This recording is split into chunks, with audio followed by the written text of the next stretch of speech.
Hey everyone, welcome to another installment of Harry Potter Theory.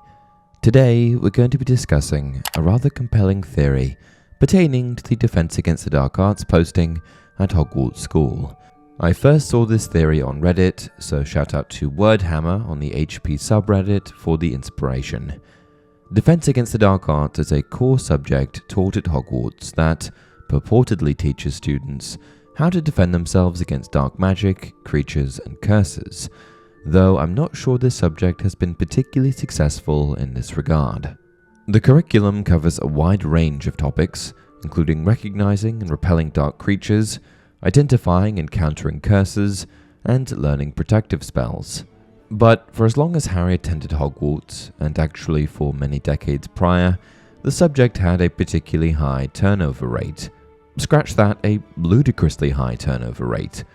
Every single year that Harry attended Hogwarts, he had a completely different professor that taught the subject in an entirely different way. As you can imagine, this was pretty disruptive to the learning process. And who could be responsible for such a mess? Why, Lord Voldemort, of course. This is explained to Harry by Dumbledore. "Oh, he definitely wanted the Defense Against the Dark Arts job," said Dumbledore. "The aftermath of our little meeting proved that. You see, we have never been able to keep a Defense Against the Dark Arts teacher for longer than a year since I refused the post to Lord Voldemort. And it all dates back to young Tom Riddle's graduation from Hogwarts. Shortly after completing his studies, Tom Riddle expressed his desire to become the Defense Against the Dark Arts professor at his alma mater, partially driven by his love for the school and partially driven by his fascination with the dark arts. And he didn't waste any time, quickly submitting an application to then-headmaster Armando Dippet. After some time, Dippet ended up refusing Riddle's application, citing his age, but did encourage him to reapply in the future if he was still interested. More than 2 decades later, Riddle emerged as the enigmatic and notorious Lord Voldemort. Seeking an opportunity to return to Hogwarts, Voldemort once again pursued the coveted Defense Against the Dark Arts position. However, this time, Albus Dumbledore had assumed the role of headmaster. Recognizing Voldemort's dark intentions, Dumbledore staunchly rejected his application. Despite Voldemort's ulterior motives of using the application as a pretext to conduct research on dark magic, recruit followers, and conceal one of his Horcruxes, he was enraged by the denial of his return to the school. After his denial, Voldemort sought vengeance by jinxing the position, ensuring that from that point onward, no one could maintain the Defense Against the Dark Arts post for more than 1 year. And as far as conventional understanding of the Harry Potter story goes, everyone has always accepted this fact at face value. No one can hold a position for more than a year, and that's about all there is to it. There's no explanation for why 1 year or how 1 year is actually enforced. Which makes me wonder, how is it that this jinx actually works? We know the outcome, but have very little information on the process. Today, I want to discuss a compelling theory which adds a layer of depth to Voldemort's nefarious jinx, perhaps suggesting that the jinx is far more sinister than meets the eye. In essence, the sinister theory posits that whoever occupies the data position is destined to be confronted by his or her worst fears. From the moment they sign the dotted line and occupy the position, this fate becomes inevitable. Going through the list of data professors that occupied the role during Harry's time at Hogwarts, let's take a closer look. Gulus Quirrell. Gulus Quirrell was an English half-blood wizard born sometime in the 1960s. Quirrell was a highly unusual and delicate, but talented student, and was teased profusely at school, making the anxious Quirrell even more anxious. He also had feelings of inadequacy which led to him taking a particular interest in the dark arts, a highly complicated and dangerous field of magic that could perhaps garner Quirrell the attention and respect that he always longed for. In 1990, after teaching for several years as the Muggle-studied professor at Hogwarts, Quirrell became, shall we say, fed up. This led to him taking a year-long sabbatical in order to gain first-hand experience in the field. However, Quirrell's real objective was to find Lord Voldemort. Fueled by his intense need to be recognized and acknowledged, Quirrell set off with the belief that if he was the one to find Voldemort, he would be praised by all of the wizarding world.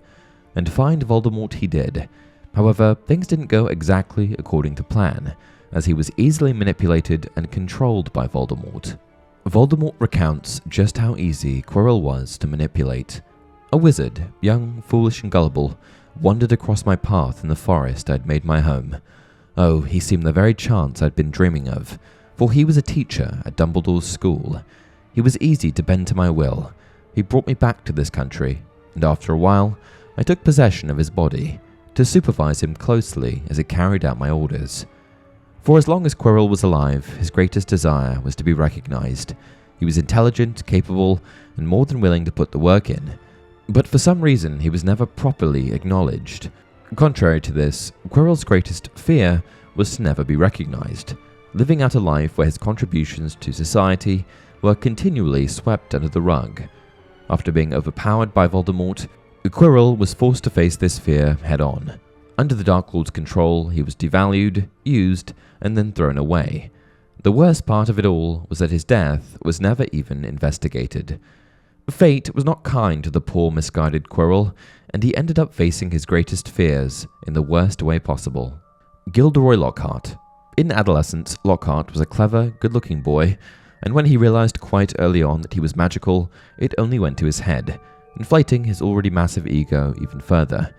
In 1975, Lockhart began attending Hogwarts School of Witchcraft and Wizardry. When he first walked through the doors of the school, he was met with disappointment, as he came to the crushing realization that at a school for witches and wizards, he was just another magical young boy. In the Muggle world, Gilderoy was exceptional, but here he didn't stand out, and that's all he ever longed for. In adulthood, we are introduced to a Lockhart that's ostentatious, egotistical, and quite frankly, delusional. Over the course of his life, he capitalized on the achievements of genuinely powerful witches and wizards by, quite deviously, implementing memory charms that made them forget altogether what they had done. With no one to lay claim to these accomplishments and no one to refute that it wasn't Lockhart who had achieved them, he claimed them for himself. Which leads me to Lockhart's biggest fear, being exposed as nothing exceptional. You see, Lockhart's whole existence was a facade, an attempt at conveying to the outside world that he was more amazing than he really was. And during his time as data professor, Lockhart's biggest fear finally came true when he was properly exposed. Remus Lupin. To me, Remus Lupin was unquestionably the best Defense Against the Dark Arts professor, but that still didn't give him any purchase with regards to staying on past his first year in the role. Perhaps one of the most difficult aspects of Lupin's existence was that he suffered from lycanthropy, a magical affliction that transforms witches, wizards into werewolves.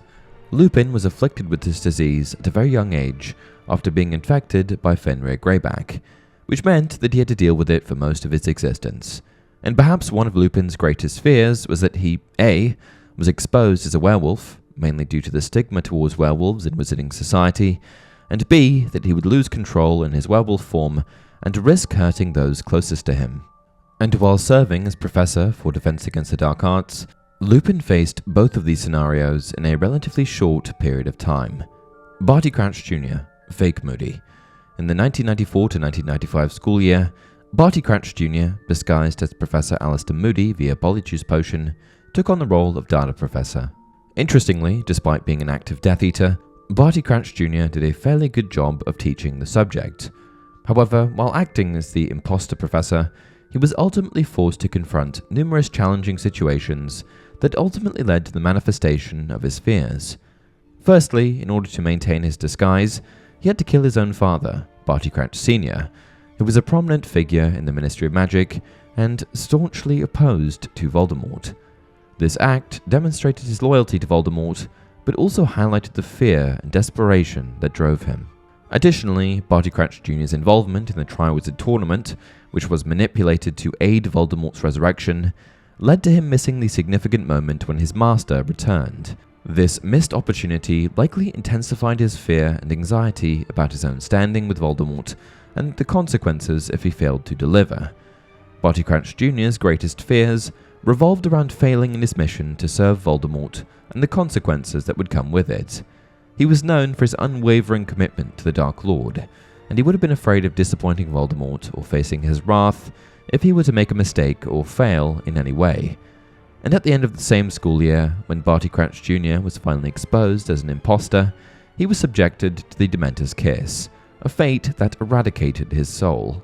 This encounter with the Dementor further solidified the theme of fear in his storyline, leaving him devoid of any hope or identity. Dolores Umbridge. Dolores Umbridge's tenure as the Defense Against the Dark Arts professor was marked by her strict and oppressive teaching methods. Appointed by the Ministry of Magic, Umbridge's primary aim was to control the curriculum and ensure that the Ministry's propaganda was enforced. While her time as the data professor did not typically involve facing her fears, it did bring about challenging situations that revealed her true nature and ideology.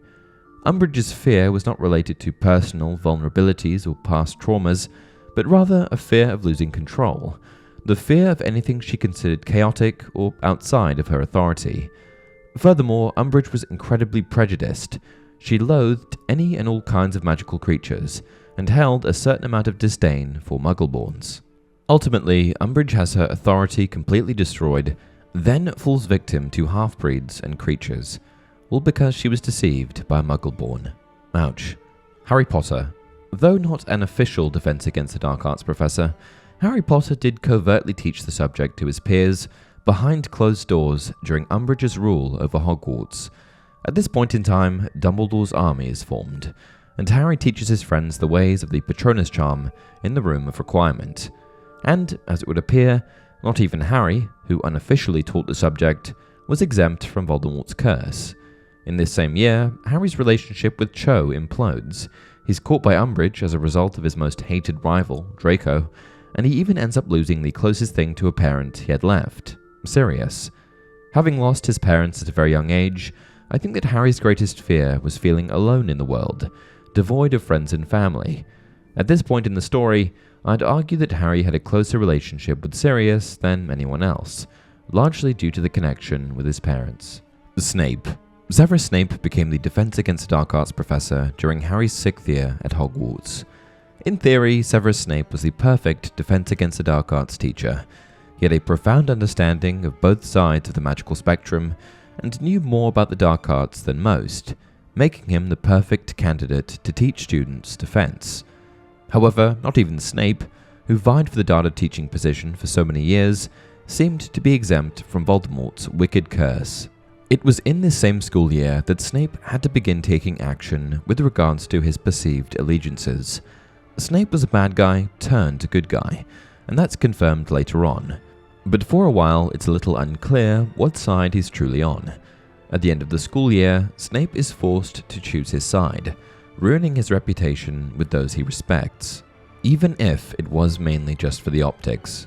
Snape's deepest fear was that he would fail to fulfill his promise to protect Lily's son, Harry, due to his own past mistakes. Central to this responsibility was his partnership with Dumbledore, the only person who truly understood Snape's underlying motives. Ironically, in the same year, Snape found himself faced with the daunting task of killing Dumbledore. This unimaginable act would have undoubtedly left Snape feeling overwhelmingly scared and isolated in his internal turmoil. Amicus Caro. The Caros, Alecto and Amicus, took up postings as professors during Harry's 7th year at Hogwarts, in a time when Voldemort's influence had taken hold of the school. Their appointment was part of the Death Eater's plan to indoctrinate students with dark magic and suppress any form of resistance. Teaching not only allowed the Caros to spread their twisted ideology, but also exposed them to situations that forced them to confront their own fears. Firstly, as Death Eaters, the Caros were fervently loyal to Voldemort. Witnessing the fall of the Dark Lord, as Harry Potter and his allies grew stronger in their fight against evil, would have been a major blow to their beliefs and an encounter with their deepest fear, the potential loss of their Dark Lord's power and influence. Furthermore, their actions as professors aligned with Voldemort's oppressive regime inevitably led to their downfall. After Voldemort's defeat, the Caros were captured by the Order of the Phoenix and sent to Azkaban, the prison they had managed to avoid until then. This turn of events forced them to confront the fear and despair of losing their freedom and facing the consequences of their actions. In a cruel twist of fate, Harry Potter, who had often been a target of the Caros' cruelty, retaliated by using the Cruciatus Curse on Amicus when he spat insultingly at Professor McGonagall. This act provided a taste of their own medicine, causing the Caros to experience the pain and suffering that they had inflicted on others. This served as a moment of reckoning, forcing them to confront the fear and anguish they had willingly inflicted on their victims. Closing thoughts. Voldemort's curse on the Defense Against the Dark Arts data position can be seen as a direct response to the insult of his rejection. Believing himself to be the most qualified candidate for the role, Voldemort designed the curse to compel any other contenders to demonstrate their superior suitability. The curse ultimately concludes when Voldemort dies, not due to the general rule that curses end with the death of their caster, but rather because he himself no longer has the opportunity to assume the position. And that's it for this video. What do you think? Had you ever wondered how this curse works? Please leave a comment down below. Also, if you enjoy the content, please like the video and subscribe to the channel. Until next time, remember, it does not do to dwell on dreams and forget to live.